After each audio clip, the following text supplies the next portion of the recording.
Haleluya. Shalom Bapak Ibu yang dikasihi Tuhan.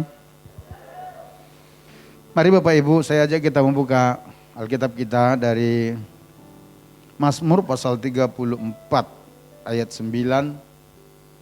Saya mau ajak kita merenungkan firman ini dari pengalaman pribadi Daud.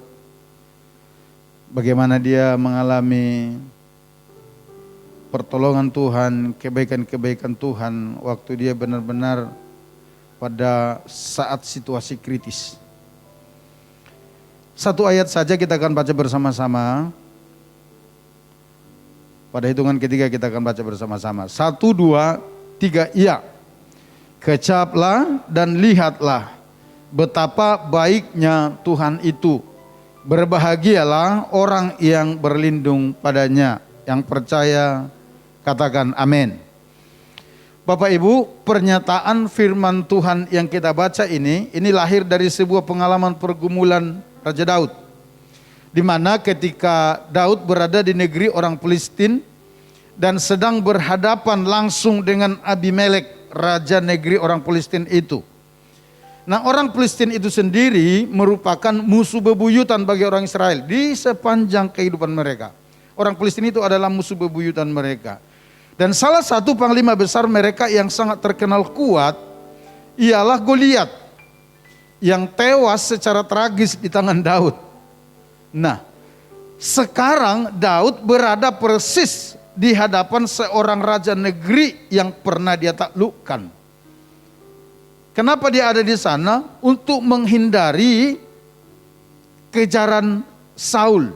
Karena pada saat itu Saul memusuhi Daud. Oleh karena Saul iri terhadap Daud. Setelah dia selesai mengalahkan Goliat, lalu para biduan yang ada di Israel menyambut Daud pulang dari peperangan. Mereka bernyanyi. Saul mengalahkan beribu-ribu, tapi Daud mengalahkan berlaksa-laksa. Nah, karena nyanyian itu, Saul iri hati terhadap Daud. Dan mulai sejak itu, Saul merencanakan pembunuhan Daud. Itu sebabnya pada saat itu Daud menjadi buronan kerajaan. Di mana Daud berada pasti dikejar. Dan pada saat itu Daud melarikan diri ke negeri orang Filistin.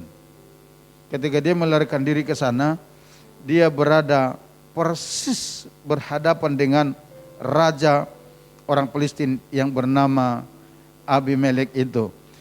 Sungguh Daud pada saat itu sedang berada pada sebuah situasi dilematis.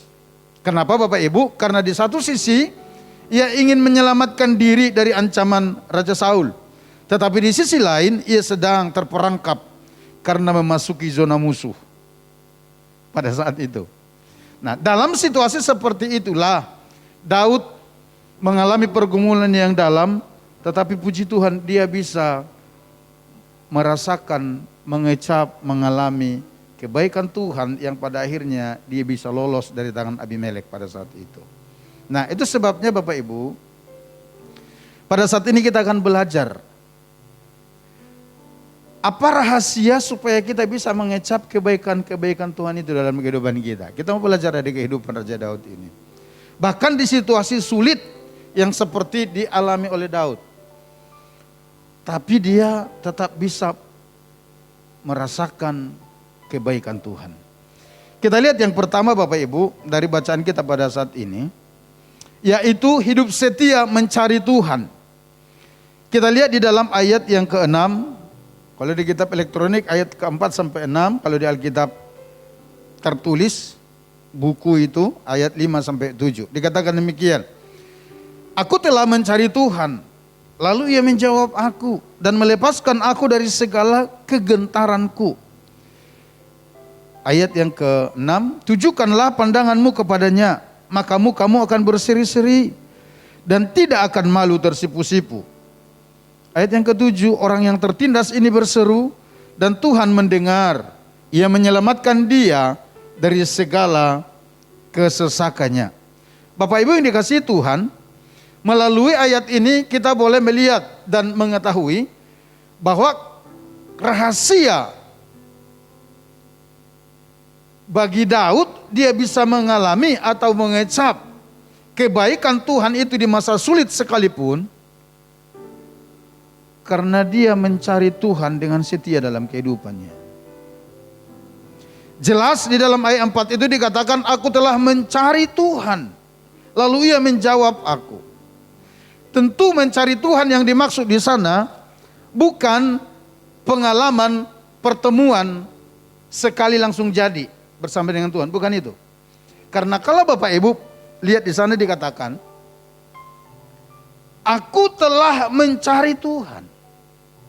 Kata telah di sana itu mau menunjukkan kepada kita, menjelaskan kepada kita bahwa kegiatan mencari Tuhan itu adalah kegiatan rutinitas, kebiasaan yang dilakukan oleh Daud dalam kehidupannya. Kalau di teks bahasa Indonesia dikatakan seperti itu, tapi kalau kita lihat dari teks aslinya dari tata bahasa itu jelas sekali.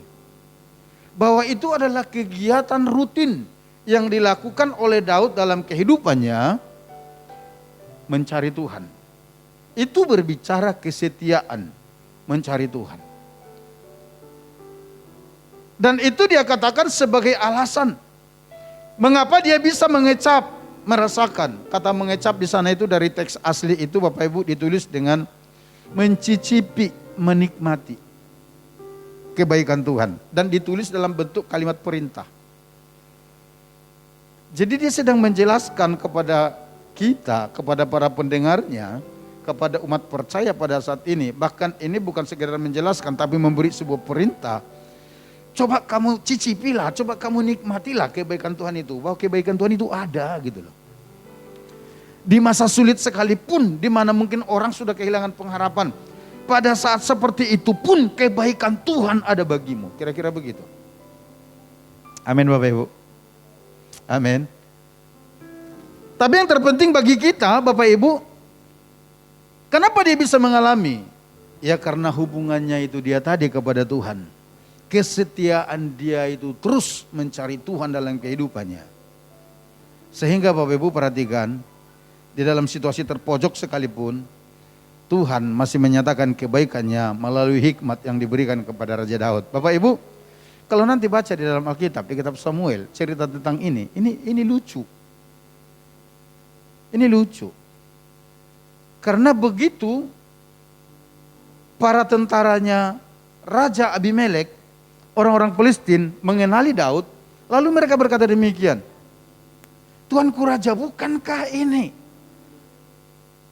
adalah Daud yang mengalahkan Goliat itu? Panglima hebat kita itu. Begitu Daud mendengar itu Bapak Ibu, sebenarnya dia ketakutan. Tapi tiba-tiba dia dapat hikmat, sehingga Alkitab berkata, spontan Daud ini membuat ekspresi yang aneh-aneh. Ekspresinya seperti apa? Alkitab berkata dia berekspresi seperti orang gila.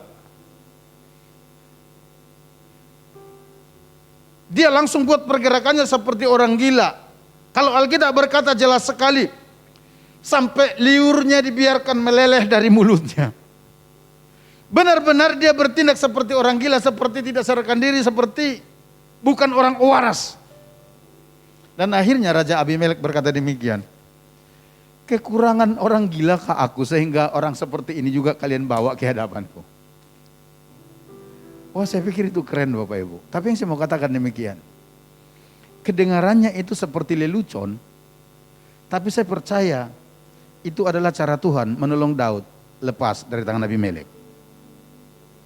Itu adalah cara Tuhan untuk memberikan atau menunjukkan kebaikannya, bahwa di dalam situasi tersulit sekalipun, ketika seseorang benar-benar membangun hubungannya, mencari Tuhan dengan kesetiaannya, Tuhan tidak kurang akal untuk menolong mereka. Amin. Amin. Orang boleh pusing setengah mati menghadapi situasi sulit. Kita mau bikin apa lagi, mau seperti apa? Tapi dengar baik, orang-orang yang bergaul dengan Tuhan, mereka akan memperoleh hikmat baru dari Tuhan untuk mendapat solusi atas setiap masalah yang mereka hadapi. Jadi intinya ada di situ. Kesetiaan Daud untuk mencari Tuhan dalam kehidupannya.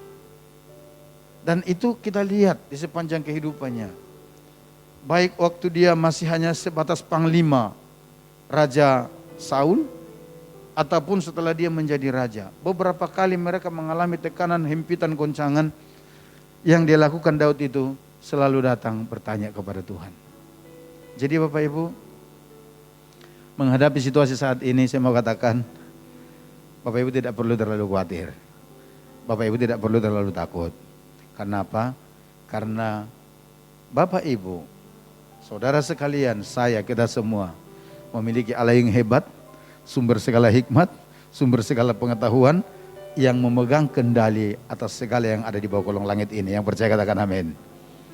Asalkan Bapak Ibu dengan setia mencari Dia, membangun hubungan Bapak Ibu kepada Dia. Yang lain mungkin mengalami krisis mentok ini dan itu. Tapi saya percaya orang-orang yang terhubung kepada Tuhan, mereka akan memperoleh hikmat-hikmat baru dari Tuhan untuk menemukan solusi atas setiap masalah yang mereka hadapi. Dan ketika itu datang, percayalah, tidak ada yang bisa menghalangi, tidak ada yang bisa membatasi itu. Jadi yang pertama yang dilakukan oleh Daud, sehingga dia boleh mengecap kebaikan Tuhan, bahkan di masa sulit sekalipun, kesetiaannya untuk mencari Tuhan. Yang kedua Bapak Ibu, kita lihat. Yang kedua yang dilakukan oleh Daud, dia selalu berlindung kepada Tuhan. Bapak Ibu perhatikan di dalam ayat B dari bacaan kita, dikatakan demikian. Kecaplah dan lihatlah betapa baiknya Tuhan itu. Berbahagialah orang yang berlindung padanya. Dia katakan berbahagia orang yang berlindung kepadanya. Kalau dari teks Ibrani diterjemahkan ke teks Inggris itu, hampir semua terjemahan Inggris mencatatnya dengan diberkati. Diberkati orang yang berlindung kepada Tuhan. Diberkati orang-orang yang berlindung. Nah, lalu kata berlindung di sana itu maksudnya apa? Kalau di sini dikatakan berlindung. Tapi kalau dari teks Ibrani itu sebenarnya dikatakan mempercayakan dirinya kepada Tuhan.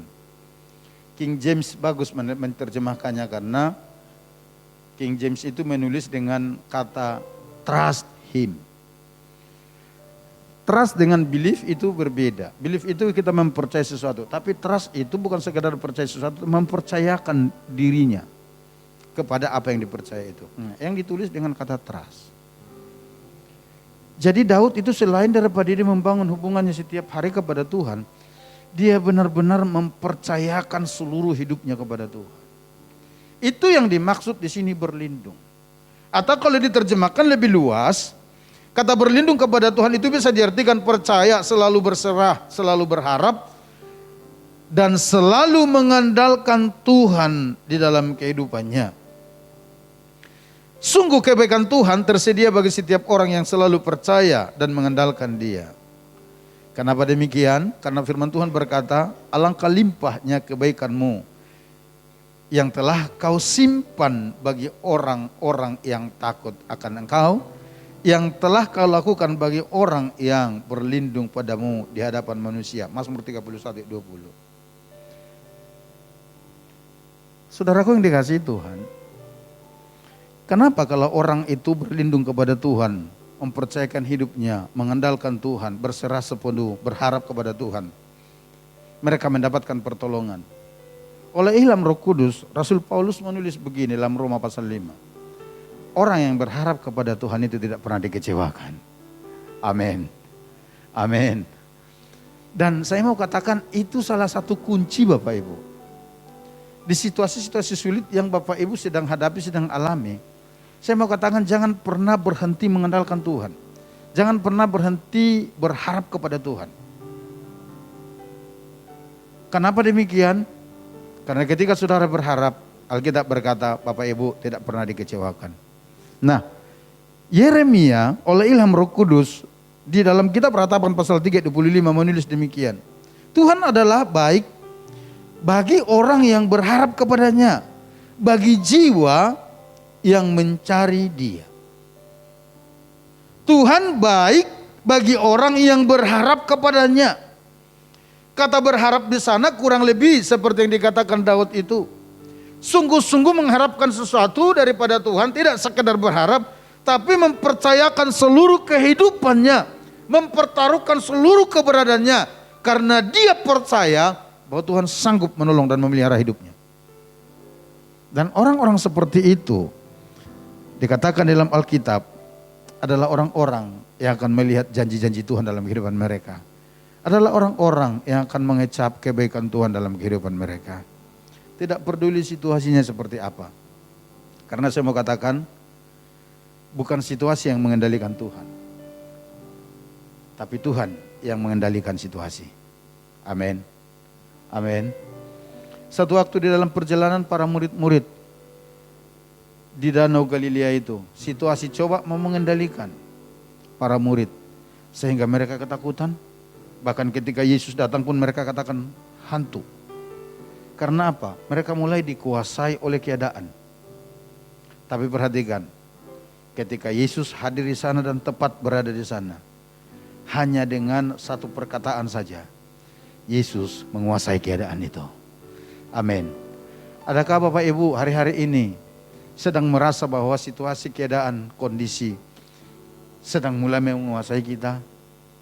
Pagi menjelang siang ini saya ajak kita berharap kepada Tuhan, berlindung kepada Tuhan, mengandalkan Tuhan. Maka Bapak Ibu akan lihat bagaimana cara Tuhan yang penuh keajaiban, kedahsyatan, yang tidak masuk logika manusia itu bisa mengendalikan situasi kondisi yang sedang berada di sekeliling kita. Yang percaya katakan amin. Itu sebabnya saya mau katakan sekali lagi, jangan mudah terprovokasi, jangan mudah terpengaruh oleh hal-hal yang menakutkan. Tapi bangun hubungan kita terus kepada Tuhan.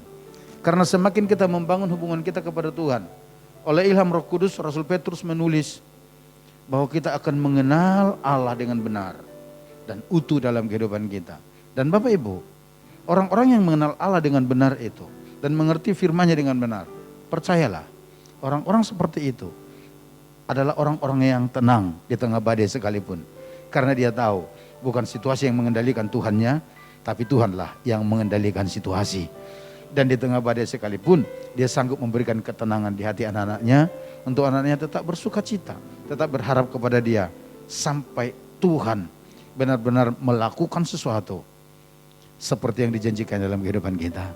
Seberapa banyak di antara kita yang tetap berpercaya kepada Tuhan dan berharap kepada-Nya di masa sulit ini? Bapak Ibu, seberapa banyak di antara kita? Mari kita berikan tepuk tangan bagi Allah kita. Haleluya, mari kita datang kepada Tuhan Bapak Ibu.